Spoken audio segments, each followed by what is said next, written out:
কিভাবে ছাত্র এই একটা কোটা সংস্কার আন্দোলনকে একটা রাষ্ট্র সংস্কারের আন্দোলনের রূপ দিয়েছিল, একটা সফল গণ অভ্যুত্থানের রূপ দিয়েছিল, যার ফলে বাংলাদেশের মানুষের উপরে দৈত্য দানবের উপরে চেপে বসা দীর্ঘ 16 বছরের ফ্যাসিবাদ বিতাড়িত হয়েছে। ফ্যাসিবাদের রানী হাসিনা এবং তার দোসররা দেশ থেকে পালিয়ে গিয়েছে। মানুষ যে আকাঙ্ক্ষা নিয়ে এই ছাত্র আন্দোলনকে সমর্থন করে সম্পৃক্ত হয়ে একটা গণ অভ্যুত্থানের রূপ দিয়েছে, দুঃখজনক হলেও সত্য, আজকে এই জুলাইয়ের বর্ষপূর্তিতে দাঁড়িয়ে আমাদেরকে বলতে হচ্ছে মানুষের সেই আকাঙ্ক্ষা পূরণ হয় নাই।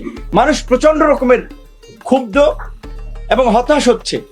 শুধু সাধারণ মানুষ না, এই গণ আন্দোলনের এবং গণ অভ্যুত্থানের অগ্রসৈনিক হিসেবে আমরাও মনে করি যে যেই হাসিনা এবং যেই ফ্যাসিবাদের বিরুদ্ধে লড়াই করে আমরা শারীরিকভাবে লাঞ্ছিত হয়েছি, মানসিকভাবে লাঞ্ছিত হয়েছি, আমাদের পরিবার লাঞ্ছিত হয়েছে, আমাদের পরিবার ভুক্তভোগী হয়েছে, আমাদের হাত ভেঙেছে, পা ভেঙেছে, মেরুদণ্ড ভেঙেছে, আমরা জীবন বিপন্ন করে লড়াই করেছি যেই একটা পরিবর্তনের স্বপ্ন নিয়ে।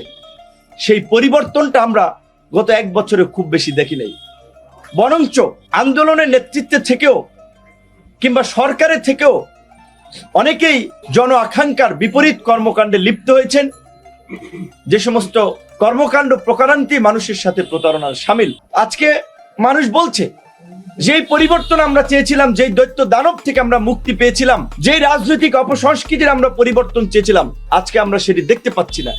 সেই পুরানো পেশি শক্তি, আধিপত্য বিস্তার, দলবাজি, দখলবাজি রাজনীতি আজকে শুধুমাত্র রাজনৈতিকভাবে আধিপত্য বিস্তার, দখলবাজি নয়, বিভিন্ন সংগঠন, পেশাজীবী সংগঠন, শিক্ষক সংগঠন, প্রেস ক্লাব, বিভিন্ন সমিতি, সচিবালয় সব দখল হয়ে গেছে, হাত বদল হয়েছে, আর কোনো পরিবর্তন হয় নাই।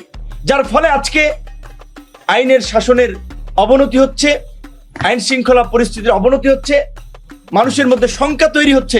মানুষ ক্ষুব্ধ হয়ে বলছে যে এই পরিস্থিতি হবে জানলে তো আমি রাস্তায় নামতাম না। এবং আমাদেরও কষ্ট নিয়ে মাঝে মাঝে মনে হয় বলি যে এই রকমের পরিবর্তন হবে, তাহলে তো জীবনের ঝুঁকি নিয়ে বন্দুকের নলের মুখে দাঁড়িয়ে আমরাও লড়াই করতাম না, মনে হচ্ছে মাঝে মাঝে।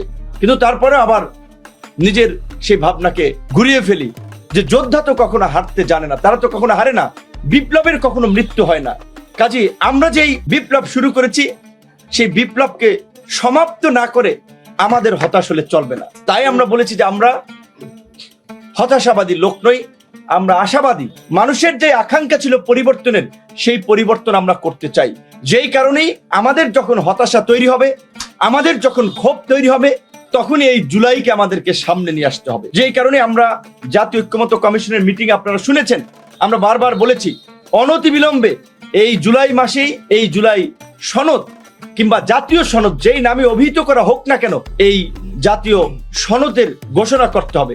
যেই সনদে নতুন বাংলাদেশের একটা রূপরেখা থাকবে, যেই সনদই হবে এই জাতির মুক্তির সনদ, যেই সনদের ফলে এই দেশের প্রত্যেকটি নাগরিক তার নাগরিক মর্যাদা এবং তার অধিকার নিয়ে এই দেশে বাস করবে।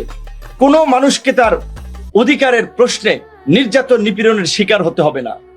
তার বাক ব্যক্তি স্বাধীনতার প্রশ্নে তাকে রাষ্ট্রের দ্বারা নিপীড়নের শিকার হতে হবে না।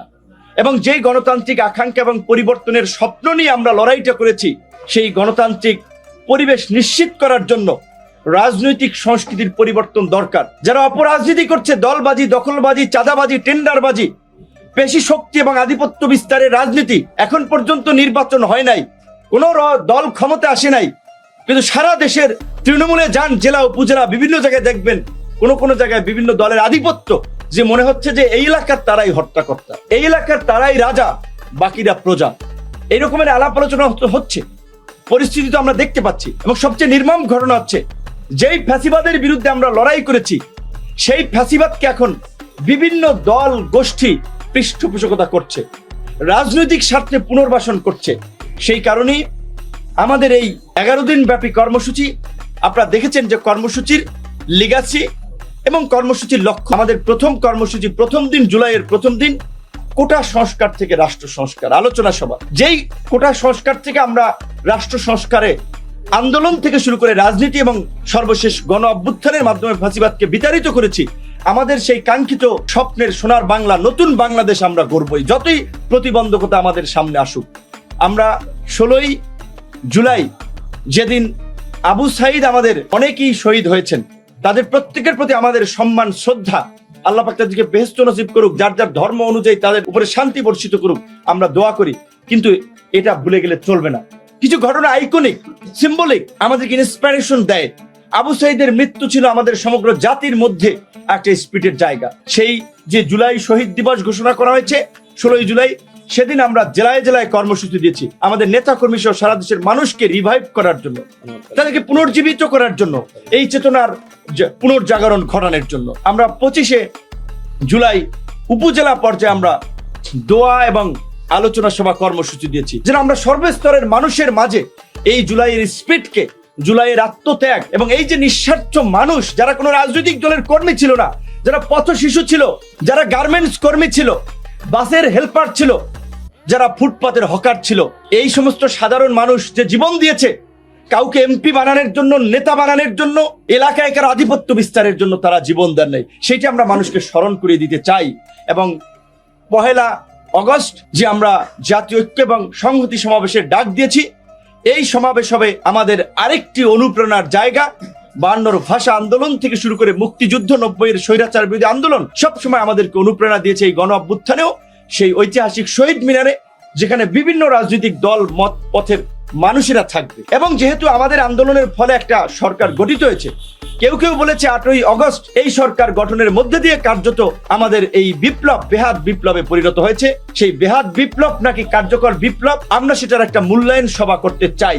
তাই আমরা 8ই আগস্ট আমরা এই গণ অভ্যুত্থানের প্রত্যাশা এবং প্রাপ্তি নিয়ে আমরা একটা মূল্যায়ন সভা করব। আমরা মনে করি যে এই বিপ্লব বেহাত হওয়ার পথে থাকলেও আমরা বেহাত হতে দেব না। সরকার ভুল পথে থাকলেও তাকে আমরা টেনে সঠিক পথে রাখবো। সরকারকে জন আকাঙ্ক্ষাকে প্রাধান্য দিয়েই এই জুলাইয়ের আকাঙ্ক্ষা বাস্তবায়ন করতে হবে, রাষ্ট্র সংস্কার করতে হবে।